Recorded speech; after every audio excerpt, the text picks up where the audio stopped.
হাজারো ব্যথা বেদনার পরে ফিরে আসনি তুমি আপন ঘরে। আল্লাহ রব্বুল আলমিনের দরবারে শুকরিয়া আদায় করছি যে মহান রব্বুল আলমিন পবিত্র মাহে রমজানের আজকে দ্বিতীয় জুম্মায় আমাদেরকে একত্রিত হওয়ার তৌফিক দিয়েছেন। সে মহান মনিবের দরবারে শুকরিয়া আদায় করছি, সকলে বলছি আলহামদুলিল্লাহ। প্রিয় হাজরিন, যেহেতু আজকে পবিত্র মাহে রমজানের দশম দিন আমরা অতিবাহিত করছি, সঙ্গত কারণেই আজকে গোটা বাংলাদেশের মসজিদেই জাকাত ফিতরার উপরে আলোচনা হবে ইনশাআল্লাহ। সেই ধারাবাহিকতায় আমরাও জাকাত ফিতরা এবং দান সদকার বিষয় নিয়ে আজকে আলোচনা করব ইনশাআল্লাহ। আলোচনাটি খুবই গুরুত্বপূর্ণ, মনোযোগ সহকারে শুনতে হবে। জাকাত ইসলামের 5টি স্তম্ভের অন্যতম একটি স্তম্ভ। আমরা যদিও বলি নামাজ রোজা, কিন্তু নামাজের পরে রোজার স্থান দেওয়া হয় নাই। কোরআন এবং হাদিসের ভিতরে নামাজের পরেই জাকাতের কথা বলা হয়েছে। নামাজ পড়ো, জাকাত দাও। এজন্য জাকাতকে ইসলামের 3য় স্তম্ভ বলা হয়, রোজাকে 4র্থ। আমরা অনেকেই রোজাকে 3য় স্তম্ভ হিসাবে মনে করি, কিন্তু না। জাকাত, কালিমা, নামাজ, তারপরে জাকাত, তারপরে রোজা। আর এই জাকাতটা হচ্ছে আজ জাকাত মুকান্তারাতুল ইসলাম, ইসলামের সেতু বন্ধন, পুল, ব্রিজ, সেতু, তা হচ্ছে জাকাত। জাকাত শব্দের অর্থ কি? জাকাত শব্দের অর্থ 2টি। প্রথম অর্থ আত্তাজকিয়া, মালের বিশুদ্ধতা, পবিত্রতা, সম্পদের পবিত্রতা। দ্বিতীয় অর্থ আন-নাম ওয়াজ-জারহু, জাকাত শব্দের অর্থ বৃদ্ধি পাওয়া, বেড়ে যাওয়া। অর্থাৎ জাকাত দেওয়ার মাধ্যমে সম্পদ বেড়ে যায় এবং মালের পবিত্রতা অর্জন হয়। এখন এই জাকাত কার উপরে ফরজ, কোন কোন সম্পদে জাকাত দিতে হবে? আমরা জাকাত ফরজ হবার পরেও টাল বাহানা করি। 5 প্রকারের সম্পদে জাকাত দেওয়া ফরজ। প্রথমত বিচরণশীল উট, গরু, ছাগল, ভেড়া। আমাদের দেশে সাধারণত নিসাব পরিমাণ উট, গরু, ছাগল, ভেড়া এগুলো কেউ লালন পালন করে না, যার কারণে পশুর জাকাত আমাদের বাংলাদেশে খুব কম লোকেরই ফরজ হয়। অর্থাৎ কারোর যদি 5টি উট থাকে, জাকাত দিতে হয়। কারোর যদি 30টি গরু থাকে, 1টি গরু, 40টি ছাগল থাকে, 1টি ছাগল। ভেড়ার ক্ষেত্রেও ছাগলের বিধান, 1টি করে ভেড়া জাকাত দিতে হবে। তো সুতরাং এত গরু ছাগল সাধারণত 1 বছর লালিত পালিত আমাদের বাংলাদেশের খুব কম লোকই করে। এই জন্য বিচরণশীল এই প্রাণীর জাকাতের বিষয়ে আমাদের বক্তব্য খুবই কম। বাকি যে 4টি বিষয় আছে, এগুলো আপনারা একটু মিলাইয়ে নেন যে আমার উপরে জাকাত আসলে ফরজ হয়েছে কিনা। প্রথমত সোনা এবং রূপা। অর্থাৎ কারোর যদি 7.5 ভরি সোনা থাকে, তার উপরে জাকাত দেওয়া ফরজ। 2.5%, 7 ভরি সোনার ভিতর থেকে 2.5% সোনার মূল্য বা সোনা জাকাত দিতে হবে। আর কারোর যদি 52.5 ভরি রূপা থাকে, তার উপরেও 2.5% জাকাত দেওয়া ফরজ। দ্বিতীয় বিষয়, ব্যবসা নগদ টাকা, নগদ টাকা জাকাতের ক্ষেত্রে কারোর কাছে যদি 52.5 ভরি রূপার বর্তমান বাজার মূল্য, 52.5 ভরি রূপার বর্তমান বাজার মূল্য যা, এখন রূপার ক্যারেট অনুযায়ী 42,000ও হচ্ছে, 48,000ও হচ্ছে, 52,000ও হচ্ছে। আপনি যে স্থানে বসবাস করেন সেই স্থানের রূপার ভরি কত, সেই ভরি বিবেচনা করে 52.5 দিয়ে গুণ করলে যদি 48,000 হয় 48,000 টাকা, 52,000 হলে 52, 42,000 হলে 42।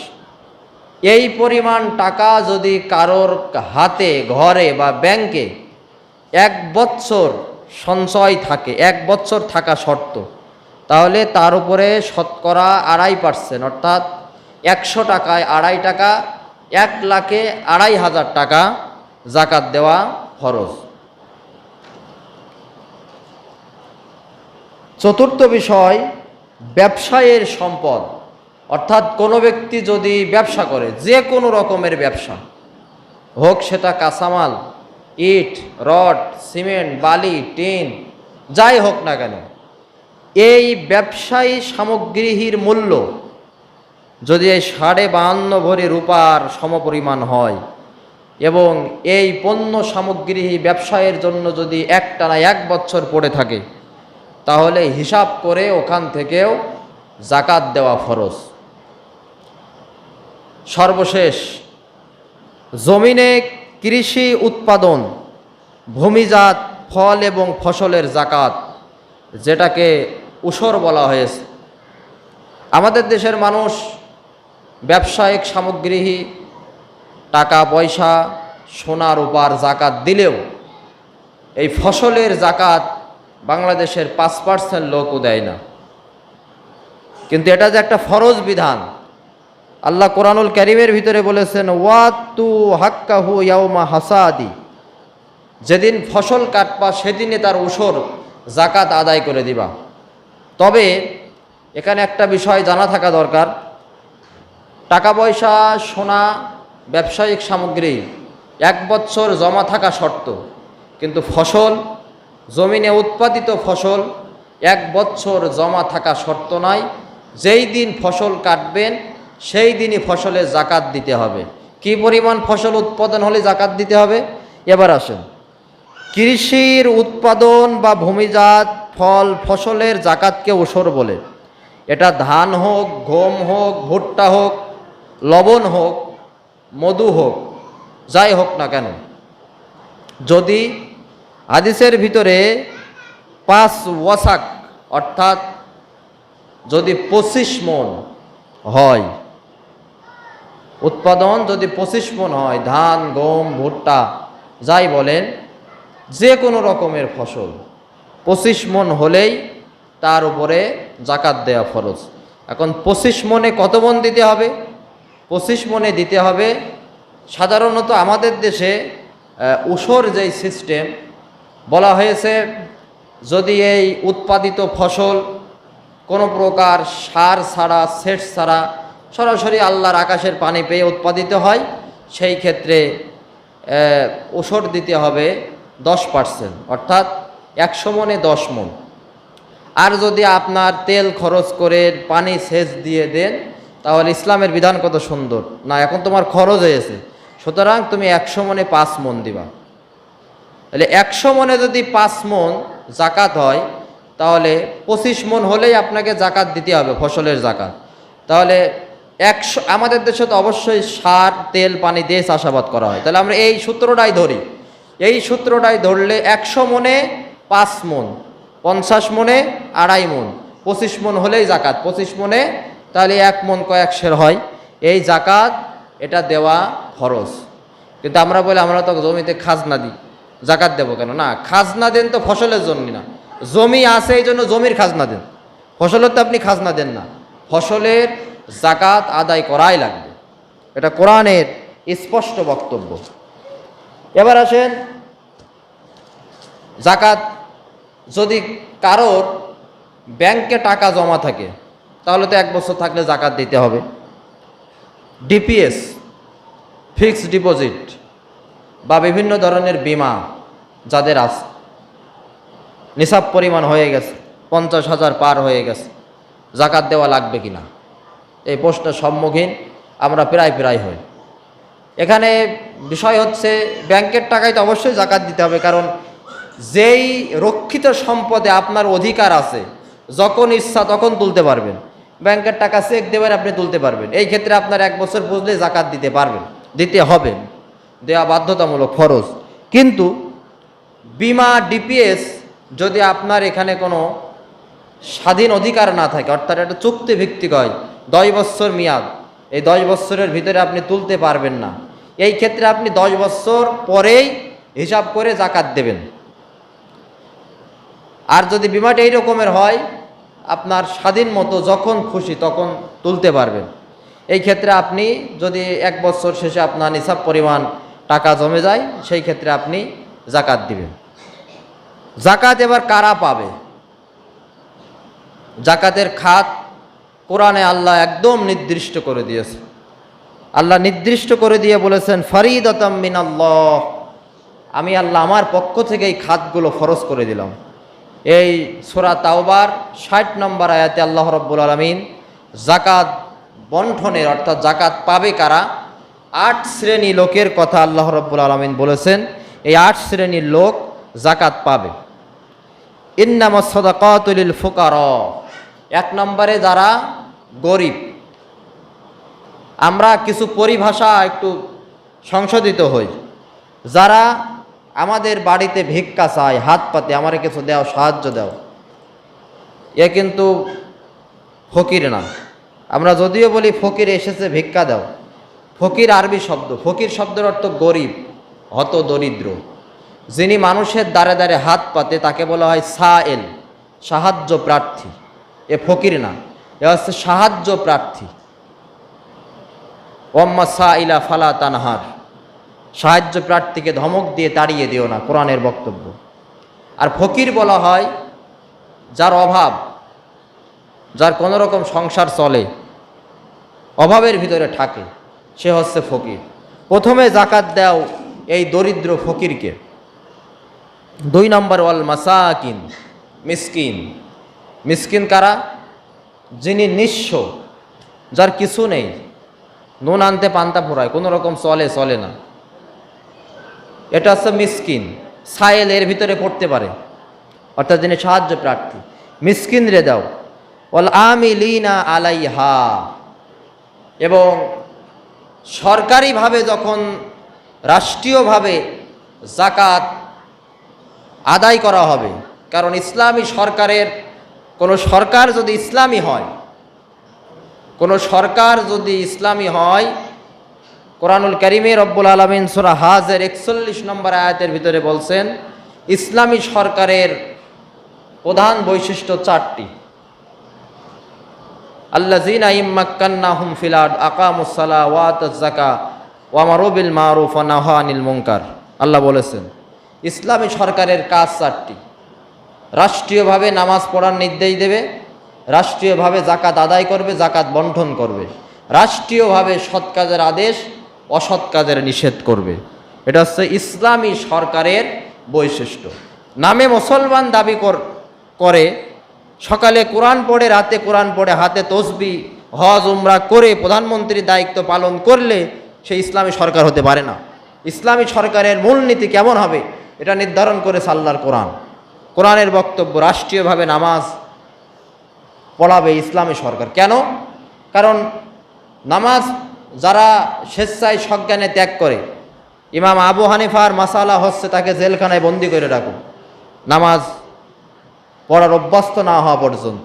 আর ইমাম শাফি বলতে তারে হত্যা করে দাও। এখন কোনো দেশের সরকার যদি বলে, এই যে এখন মাস্ক পরা বাধ্যতামূলক, মাস্ক না পরে গেলে সমস্যা হচ্ছে, এটা রাষ্ট্রের আইন, মানতে সকলেই বাধ্য। সরকার যদি আইন করে যে মুসলিম রাষ্ট্রের আকেল বালেক প্রতিটা মানুষ সৌদি আরবের মতো যখন আজান হয়ে যাবে নামাজ পড়বে, পুলিশ এগুলো দেখবে, নামাজ না পড়লে 100 টাকা জরিমানা, 1 ঘন্টা জেল, বাটি চালান দিয়েও বেনামাজে খুঁজে পাওয়া যাবে না।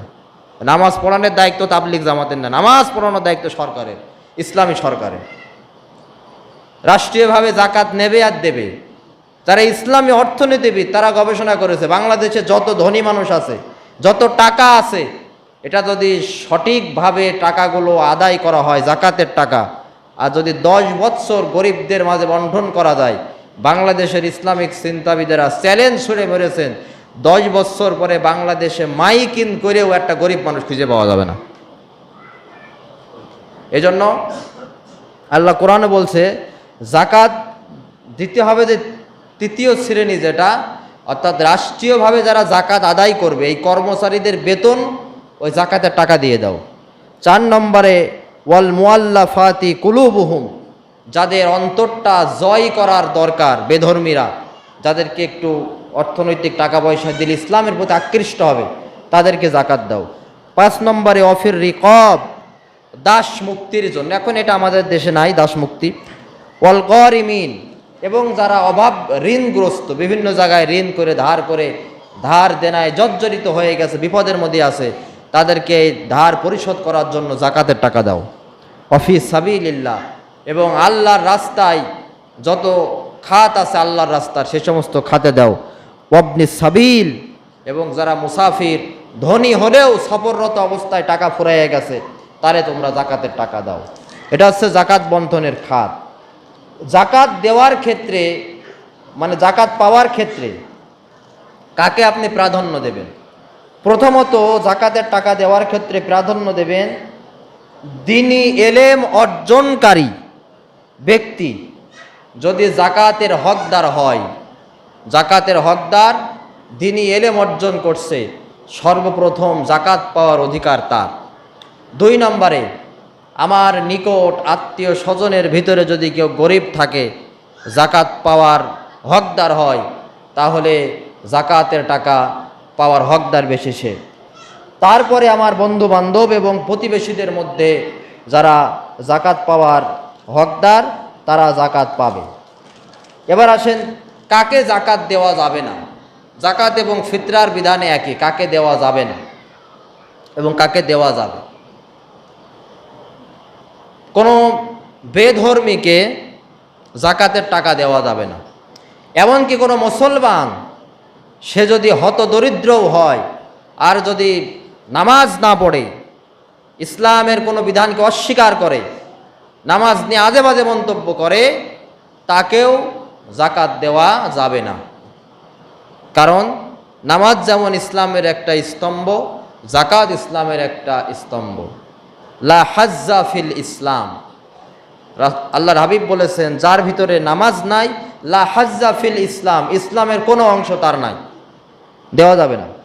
2 নম্বরে নিজের সন্তানকে পিতামাতা দিতে পারবে না জাকাত ফিতরার টাকা। পিতামাতাও নিজের গরিব সন্তানকেও দিতে পারবে না, সন্তানও পিতামাতাকে দিতে পারবে না, দাদা দাদি নানা নানুকেও দিতে পারবে না। এরপরে আপনার স্বামী স্ত্রীকে, স্ত্রী স্বামীকে জাকাতের টাকা দিতে পারবে না, ফিতরার টাকা দিতে পারবে না। তাছাড়া নিজের ভাই বোন ভাগ্নে ভাস্তে ফুপু খালা চাচা মামা চাচি, এগুলো এদেরকে জাকাত এবং ফিতরার টাকা দেওয়া যাবে। কোনো মসজিদ, কোনো মাদ্রাসা, কোনো স্কুল, কোনো হসপিটাল নির্মাণ কাজে জাকাত ফিতরার কোনো টাকা দেওয়া যাবে না, কারণ এটা গরিবের হক। কোনো মাদ্রাসায় যদি জাকাত তহবিল থাকে এবং যদি প্রমাণিত হয় এই জাকাতের টাকা দিয়ে গরিব ছেলেমেয়ের আহারের ব্যবস্থা করা হয়, লেখাপড়ার খরচ বহন করা হয়, কেবলমাত্র সেই মাদ্রাসা সেই জাকাত তহবিলেই জাকাত দেওয়া যাবে। এটা হচ্ছে জাকাতের মোটামুটি আমাদের জানাশোনা চলার মতো মাসআলা। এইগুলো আমরা অবশ্যই পালন করব। আমরা বুঝতে পেরেছি কার উপরে জাকাত ফরজ আর কার উপরে জাকাত ফরজ নয়। এবার আসেন জাকাত যদি আমরা না দিই তাহলে আমাদের কি হবে? আল্লাহর হাবিব বলেছেন শেষ জামানায় আমার উম্মতেরা আয-যাকাতু মাগনামা মাগরামা আয-যাকাতু মাগরামা, জাকাত দেওয়াকে তারা জরিমানা মনে করবে, জরিমানা। 1,00,000-এ 2,500 টাকা জাকাত দিতে হবে, এটা জরিমানা। পোস্ট অফিসে ফিক্সড ডিপোজিট করে 3 মাস পর পর 10,000 12,000 টাকা করে ঘুষ খেয়েই যাবে, অথচ জাকাত দেবে না। এই চরিত্রের লোক সব এলাকায় আছে, আপনাদের এলাকাও আছে। ফিক্সড ডিপোজিট করে সুদের উপরে টাকা খায়, 1 লাখ 2 লাখ 5 লাখ টাকা ব্যাংকে রেখে, অথচ 2 লাখ টাকায় আর 5,000 টাকা জাকাত ফরজ, এই ফরজ জাকাতটা দেয় না। তাহলে শেষ জামানায় জাকাত দেওয়াকে মানুষ জরিমানা মনে করবে। আল্লাহর হাবিব এবার হাদিসের ভিতরে আসছে, জাকাত না দেওয়া তো কাফেরের বৈশিষ্ট্য। ইবনু হিব্বানের হাদিসের ভিতরে আসছে, প্রথম যে 3 ব্যক্তিকে জাহান্নামে প্রবেশ করানো হবে তারা হলো স্বৈরাচারী শাসক, 2 নম্বরে সম্পদশালী ব্যক্তি যে তার সম্পদের জাকাত প্রদান করে না, 3 নম্বর পাপাচারে লিপ্ত দরিদ্র ব্যক্তি। গরিব মানুষ আবার পাপ কাজ করে বেড়ায়, এই 3 শ্রেণীর লোক। মুসনাদ আহমদ শরীফের হাদিসের ভিতরে এসেছে, জাকাত প্রদান থেকে যে মুসলিম বিরত থাকে বা জাকাত দিতে যে টাল বাহানা করে, দ্বিধা করে, তাকে হাদিসের ভিতরে অভিশপ্ত বলা হয়েছে। রাসূল সাল্লাল্লাহু আলাইহি সাল্লাম বলেছেন, সুদ গ্রহণকারী, সুদ প্রদানকারী, সুদের লেখক, সুদের সাক্ষীদ্বয় যদি তা জেনে শুনে করে, সৌন্দর্যের জন্য যে নারী নিজের দেহে উল্কি কাটে বা অন্যের দেহে উল্কি কেটে দেয়, জাকাত প্রদানে যে ব্যক্তি টালবাহনা করে এবং হিজরতের পরে আবার যে ব্যক্তি বেদুইন যাযাবর জীবনে ফিরে যায়, তারা সকলেই কিয়ামতের দিন মুহাম্মদ সাল্লাল্লাহু আলাইহি সাল্লামের জবানিতে অভিশপ্ত হিসাবে খ্যাত থাকবে। এবার আসেন, এটা হলো হাদিসের বক্তব্য, কোরআনের বক্তব্য। আল্লাহ রাব্বুল আলামিন সূরা ইমরানের ভিতরে, সূরা তাওবার ভিতরে জাকাত না দেওয়ার ব্যক্তিদের সম্পর্কে বলছেন, ওয়ালা ইয়াহসাবান্নাল্লাযীনা ইয়াবখুলুনা বিমা আতাহুমুল্লাহ মিন ফাদলিহি ওয়া হুয়া খায়রুল লাহুম। আল্লাহ রাব্বুল আলামিন অনুগ্রহ করে মানুষদেরকে যে সম্পদ দিয়েছেন, এই সম্পদ জাকাত দিতে যারা কৃপণতার আশ্রয় নেয়, তারা যাতে কখনোই মনে করে না এটা তার জন্য কল্যাণকর, বাল হুয়া শাররুল লাহুম, বরং এটা তার জন্য অমঙ্গলকর। সায়ুতাওয়াকুনা মা বাখিলু বিহি ইয়াউমাল কিয়ামা, সে যা সঞ্চয় করেছে, কৃপণতার আশ্রয় নিয়েছে জাকাত না দিয়ে, কিয়ামতের কঠিন ময়দানে এই সম্পদ তার গলায় আগুনের বেড়ি হিসাবে পরানো হবে। এবার সূরা তাওবার ভিতরে আরো মারাত্মক কায়দায় আল্লাহ রাব্বুল আলামিন বলেন, ওয়াল্লাযীনা ইয়াকনিজুনা আয-যাহাবা ওয়াল ফিদ্দা, যারা টাকা পয়সা স্বর্ণ মুদ্রা সঞ্চয় করে, ওয়ালা ইউনফিকুনাহা ফি সাবিলিল্লাহ, আল্লাহর রাস্তায় দান করে না, ফাবাশশিরহুম বিআযাবিন আলীম, তাদেরকে আপনি যন্ত্রণাদায়ক শাস্তির সুসংবাদ দিন। শাস্তিটা কীরকম? ইয়াউমা ইহুমা আলাইহা ফি নারি জাহান্নাম, এই টাকা পয়সা স্বর্ণ মুদ্রা সম্পদগুলো জাহান্নামের আগুনে উত্তপ্ত করা হবে। ফাতুকুয়া বিহা জিবাহুহুম ওয়া জুনুবুহুম ওয়া জুহুরুহুম, এবং তাদের ললাট, পিঠ, পেটে এই আগুনে সেকা দেওয়া হবে। আর বলা হবে, হাযা মা কানাসতুম লিআনফুসিকুম, দুনিয়ার মাঝখানে যে সম্পদ পুঁজি করেছিলে, জাকাত দাওনি, এটা তোমার সেই সম্পদ। ফাজুকু মা কুনতুম তাকনিজুন, এখন এর মজা চেখে দেখো, স্বাদ চেখে দেখো, এই আগুনের সেকনা তোমার কেমন লাগে।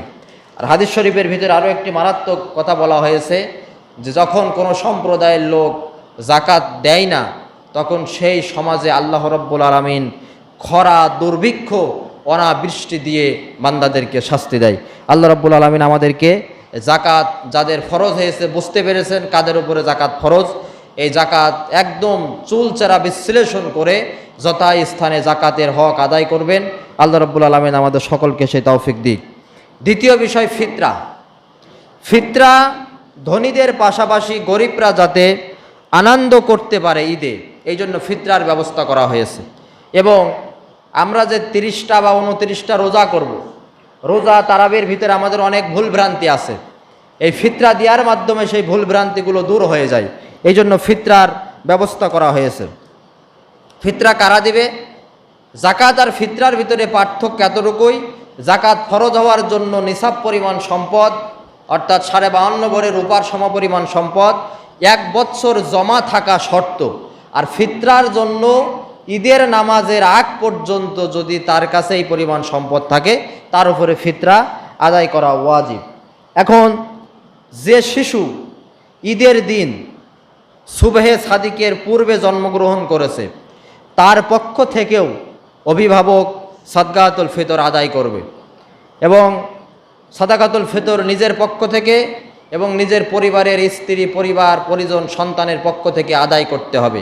কোনো সন্তান যদি বালেগ হয়ে যায় এরপরও তার ফিতরা দেওয়ার মতো সামর্থ্য নাই, তাহলে ওই বালেগ সন্তানেরও ফিতরা দেওয়ার দায়িত্ব তার পিতা এবং মায়ের উপরে, পিতার উপরে অর্থাৎ গার্জিয়ানের উপরে বর্তাবে। রোজা না রাখলেও ফিতরা দিতে হবে। আমাদের দেশে এবার ফিতরা নির্ধারণ করা হয়েছে ৭০ টাকা। এখন ফিতরার এটা সর্বনিম্ন ৭০ টাকা। এখন ফিতরার হিসাবে হাদিসের ভিতরে ৫ রকমের কথা বলা হয়েছে। ৫ রকমের জিনিস দিয়ে সাহাবীরা ফিতরা আদায় করতেন খাদ্যদ্রব্য দিয়ে, এবং সেগুলো ছিল সেই সময়ের মূল খাদ্যদ্রব্য। আমাদের দেশে এইগুলো কেউ মূল খাদ্য হিসাবে ব্যবহার করে না।